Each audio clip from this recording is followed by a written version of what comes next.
कुछ बात हो जाए हम सबके पसंदीदा चिकन और ओनली सोर्स ऑफ प्रोटीन की। तो जनाब हम लाहौरी तो चिकन के आपको पता है कि कितने बड़े शदाई होते हैं, फ़ैन है, क्योंकि ये एक वाहिद सोर्स है जो हमारी जेब पर भारी नहीं पड़ता है, जिसको हम एज अ प्रोटीन के तौर पर ले सकते हैं। चाहे वो ब्रोस्ट की शक्ल में हम लोग खा रहे हों, घर में पकड़ा हो, टिक्का, बिरयानी, हांडी, वाइट कौरमा या फिर कढ़ाई की सूरत में हो, ये सब चिकन की बदौलत ही होता है।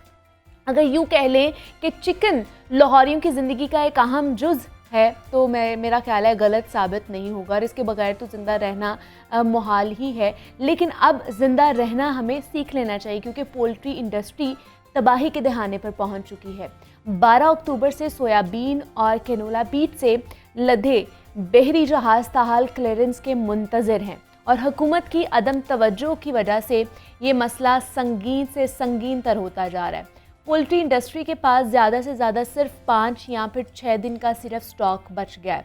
सोयाबीन की किल्लत के बायस पोल्ट्री फीड मिलें बंद होना शुरू हो चुकी हैं, जबकि हैचरी से चूज़े की पैदावार भी मुतासर होने लगी, और इसके अलावा ब्रॉयलर गोश्त की कीमत भी 400 रुपये फ़ी किलो क्रॉस कर गई है, जबकि फार्मी अंडे 264 रुपये फ़ी दर्जन के हिसाब से फ़रोख्त किए जा रहे हैं।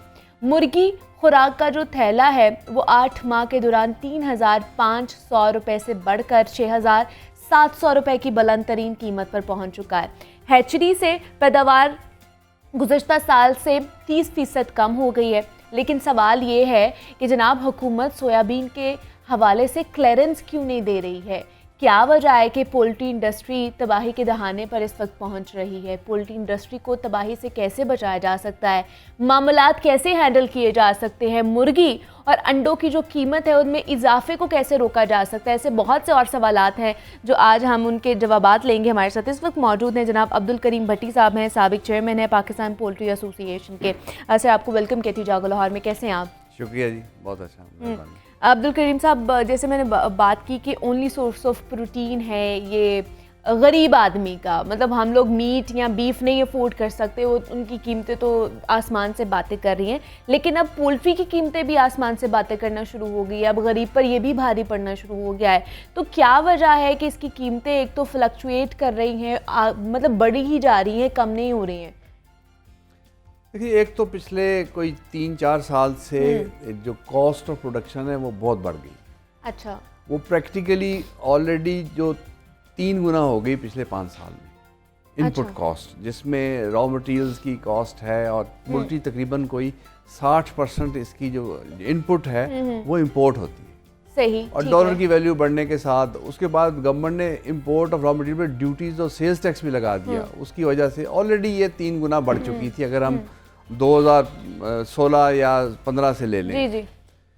उसके बाद जो सोने पे सुहागा अब हुआ है कि इन्होंने जो मेन प्रोटीन सोर्स है पोल्ट्री फीड में वो सोयाबीन और कैनोला, ये ऑयल सीड मील्स हैं। एडिबल ऑयल की शक्ल में उनका एक पार्ट ह्यूमन कंजम्पशन में चला जाता है, और दूसरा मील की शक्ल में वो पोल्ट्री, डेयरी और फैटनिंग सब के लिए फिशरीज में भी इस्तेमाल होता है। अब वो पिछले किसी वजह से 20 अक्टूबर से वो जहाज़ फंसे हुए हैं पोर्ट के ऊपर। अच्छा। कुछ जहाज़ तो उतर के वो आसमान के नीचे पड़े हुए हैं सारी सोयाबीन। और वो हमारी गवर्नमेंट ये फैसला नहीं कर पा रही कि कोई उसमें आप ऐसे वजूहात हैं जो कि एक्सप्लेनेबल नहीं है। लेकिन क्या वजह है, क्यों नहीं क्लियरेंस मिल रही है? कोई तो ऐसी वजह होंगी ना जिसकी वजह से हुकूमत क्लियरेंस नहीं दे रही है। वो एक किस्म का ये आप कह लें जी कि नॉन टैरिफ बैरियर्स होते हैं। इनका कहना है जी कि जीएमओ है और नॉन जीएमओ का, कि हम नॉन जीएमओ हैं और जीएमओ आ रही है, और ये नहीं कि आज आ रही है, पिछले 20 साल से यही आ रही है। अच्छा। और अमेरिका से आती है, साउथ अमेरिका से आती है सोयाबीन जो आ रही है पाकिस्तान में, और ये अमेरिका और साउथ अमेरिका 90% जीएमओ है। हमारी गवर्नमेंट का मसला ये है कि आज तो हम फंसा के बैठ गए हैं, लेकिन पिछले 20 साल से हम ये फैसला नहीं कर पा रहे कि हमने जीएमओ होना है कि नहीं होना। अच्छा, हमारे देखने वालों को मतलब एक आम फहम जुबान में बताइए कि जीएमओ नॉन जीएमओ है क्या, ताकि उन्हें पता चले, क्योंकि इन द एंड जो है ज़्यादातर जो बोझ है वो आवाम पर ही पड़ता है। वो नहीं उठा पाती है इतना ज़्यादा बोझ, वो ख़रीद ही नहीं सकती है इतना ज़्यादा महंगा ब्रॉयलर भी। जी वो जेनेटिकली मॉडिफाइड ये हाँ। उस ग्रीन रेवोल्यूशन का हिस्सा है जिसमें दुनिया ने फूड को इंडस्ट्रियल स्केल पे प्रोड्यूस किया। अच्छा। पहले हाइब्रिड टेक्नोलॉजी आई, फिर प्लांट्स में स्पेशली जीएमओ आया। सही। वो प्लांट्स में ऐसी जेनेटिक चेंज करते हैं कि प्लांट्स को कुछ कीड़े मकोड़ों के अगेंस्ट उसकी मुदाफियत बढ़ जाती है और उसकी यील्ड बेहतर हो जाती है। ठीक है। जितने भी एक्सपोर्टिंग कंट्रीज हैं जिसमें अमेरिका और नॉर्थ अमेरिका और साउथ अमेरिका है, उसमें जीएमओ एक्सपोर्टिंग कंट्रीज हैं। कुछ यूरोप हो गया या ऑस्ट्रेलिया, वो इंपोर्टिंग कंट्री। जो एक्सपोर्टिंग कंट्रीज हैं उनको हाई एफिशिएंसी चाहिए। ठीक है। उनकी कॉस्ट।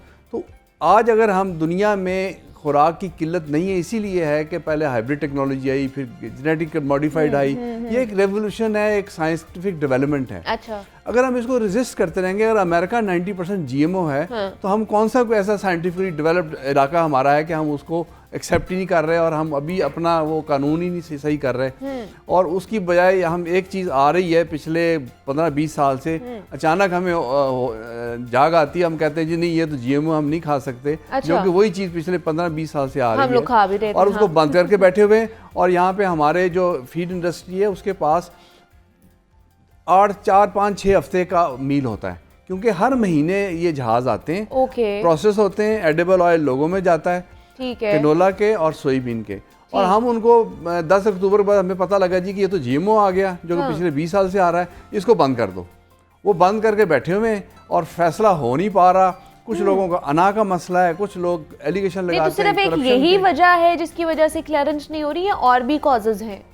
मतलब बेसिकली ये ऐसी चीज़ है कि जिसमें हमारा नेशनल इंटरेस्ट, और उसमें अगर बैठ के देखें तो ज़्यादा होश है कि आप एक जानवर जो है उसको भूखा मार रहे हैं, एक दूध देने वाली गाय को भूखा मार रहे हैं। अब हमारे पास डेयरी इंडस्ट्री एक्सोटिक कैटल के ऊपर है, फ्रीजन कैटल, उसको सोयाबीन चाहिए होती है। अब फिशरीज में इस्तेमाल हो रही है, पोल्ट्री में तो इसके बगैर सवाल ही पैदा नहीं होता प्रोडक्शन का। और ये कोई मशीनरी नहीं है कि आप आज बंद कर दें और कल को फिर तेल पानी ठीक करके उसको चला दें। ये तो जब वो उसका क्रॉप खत्म हो जाती है, फिर उसको अगली क्रॉप के ऊपर आप डिपेंड करना पड़ता है। ये तो गया मतलब उसका। वो फार्मर जो है वो बेसिकली उसको इनएफिशिएंट फीड मिलती है या फीड नहीं मिलती, वो अपने जानवर बेच के तो अपनी जान छुड़ाता है। जो ब्रीडिंग स्टॉक है बड़ी बुरी तरह हर्ट होता है। अब फार्मर जो है वो एक दिन का चूजा खरीदता है, वो एक चूजा इसलिए नहीं खरीद रहा कि उसको है कि मुझे तो फीड नहीं मिलनी, मैं इसको पालूंगा कैसे। और ब्रीडिंग फ्लॉक आज बड़ी तेजी से डिप्लीट हो रहे हैं कि उनके पास खुद फीड खाने के लिए नहीं है। सो क्वालिटी भी गई, क्वांटिटी भी गई, एक्सपोर्ट तो हमारी बिल्कुल ही बंद होगी।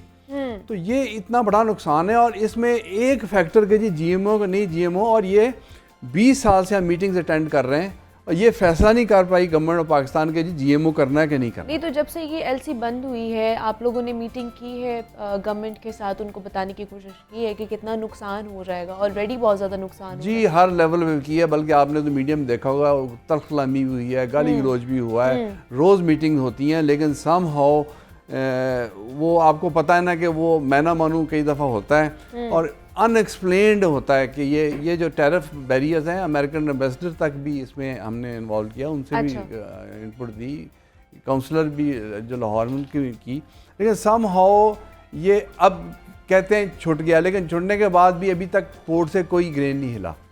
अच्छा। तो ये ऐसी चीज़ है कि बड़ी हम लोग पोल्ट्री जो है ना ये महंगी नहीं होती ये लोग इसको खाना बंद कर देते हैं। पहले पोल्ट्री कहते थे जी गरीब आदमी अफोर्ड नहीं कर सकता, अब पोल्ट्री आपका मिडिल इनकम ग्रुप भी अफोर्ड नहीं कर सकेगा। उसका नुकसान ये होगा कि आपका सबसे बड़ा चंक जो होता है मिडिल इनकम ग्रुप का होता है, सफ़ेद पोश, अब उसकी बजट से भी निकल जाएगी। क्या होगा कि उसका बच्चा अगर उसको प्रोटीन का मीट मिल रहा है, अंडा मिल रहा है, उससे रह जाएगा तो क्या खाएगा वो दालें आपकी इम्पोर्ट होती हैं, अल्टरनेट दाल ही है इसका, और कोई अल्टरनेट नहीं है। तीसरा अल्टरनेट जो है ना वो है कि आप फिर गंदम की रोटी खाओगे, उसमें थोड़ी बहुत जो कम क्वालिटी की प्रोटीन है वही खाएंगे, वही खा सकते हैं। आटा कितना बंदा खा सकता है।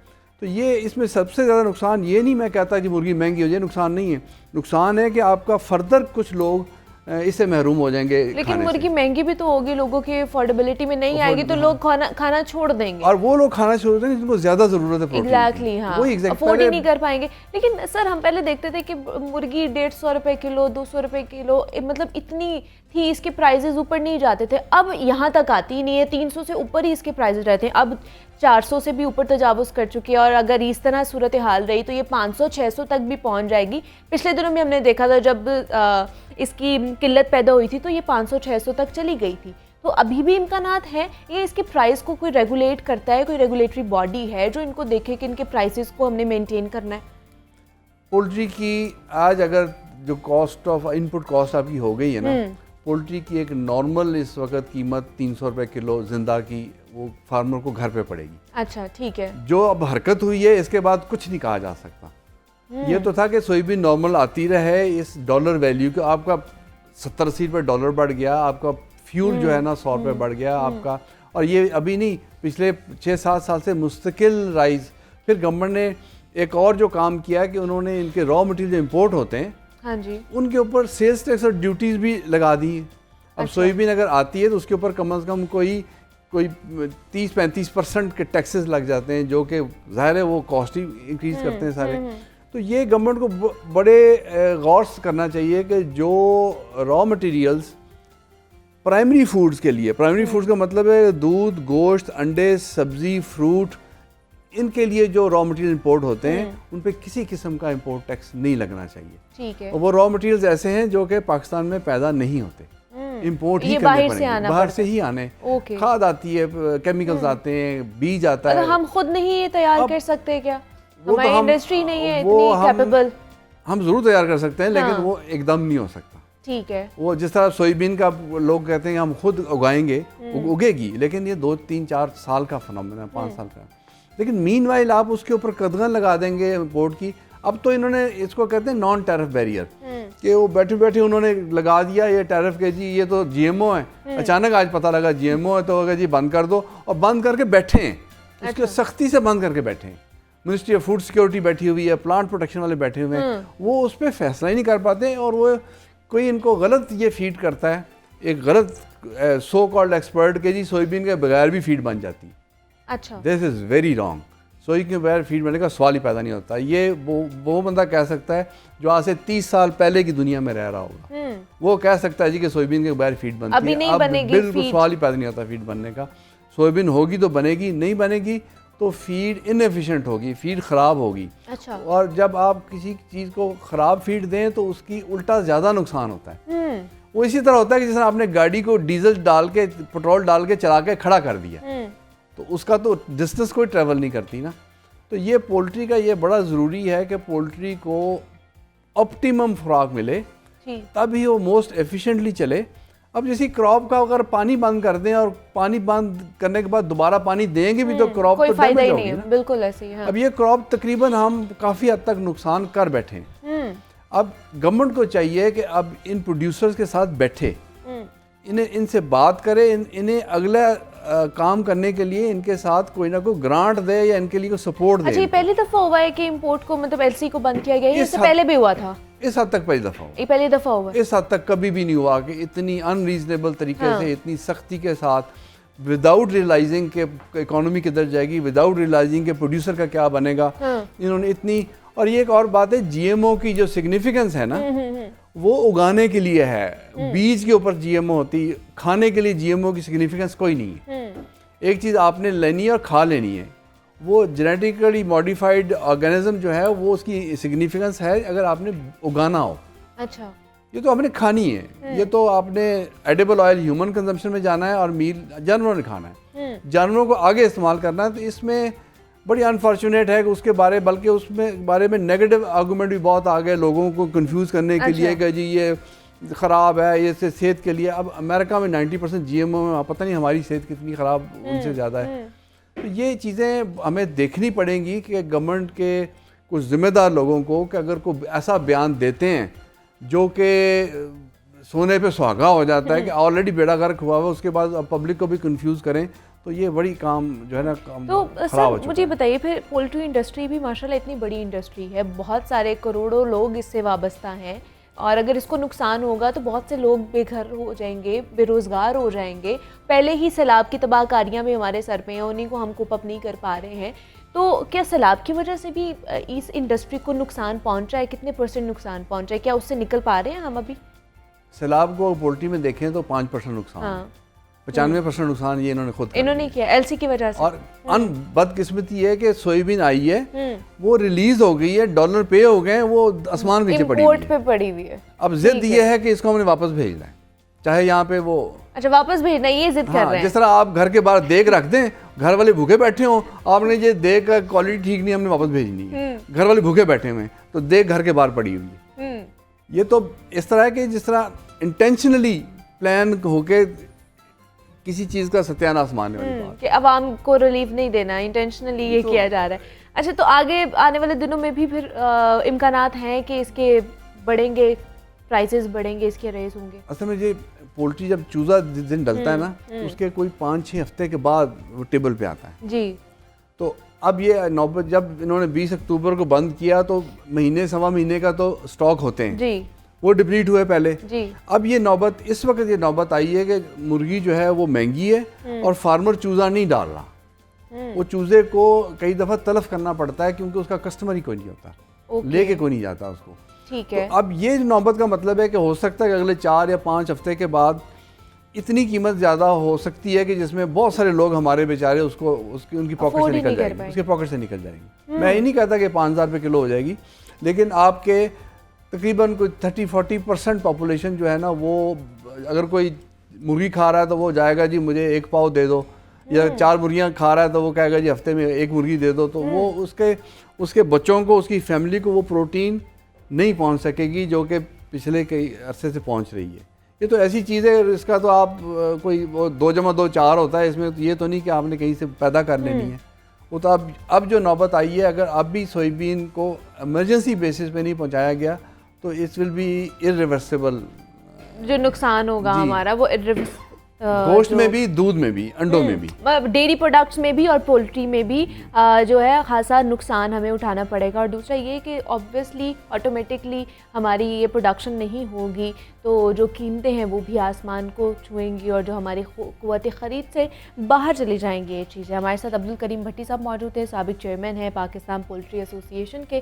सर बहुत शुक्रिया आपके वक्त का कि आप यहाँ पर आए और अपना मौक़िफ़ आपने हमारे साथ शेयर किया है। और ये जनाब ये वाहिद सोर्स ऑफ प्रोटीन है गरीब आदमी के लिए, क्योंकि ना मीट वो अफोर्ड कर सकता है और ना ही बीफ वो अफोर्ड कर सकता है कि वो अपनी प्रोटीन की जो इंटेक है उसको बेहतर बना सके। तो एक सिर्फ पोल्ट्री ही थी, एक सिर्फ चिकन ही था जिसको खा के हम अपना प्रोटीन का जो इंटेक था उसको पूरा कर सकते थे, अब वो भी हमारी क़ुव्वत ख़रीद से बाहर जाता जा रहा है। तो हुकूमत से यही दरख्वास्त करेंगे जनाब कि LCs को खोला जाए और जो भी इम्पोर्ट हमारी चीज़ें हो रही हैं उनको किया जाए और जो लोग हैं पोल्ट्री इंडस्ट्री उसको बहाल किया जाए।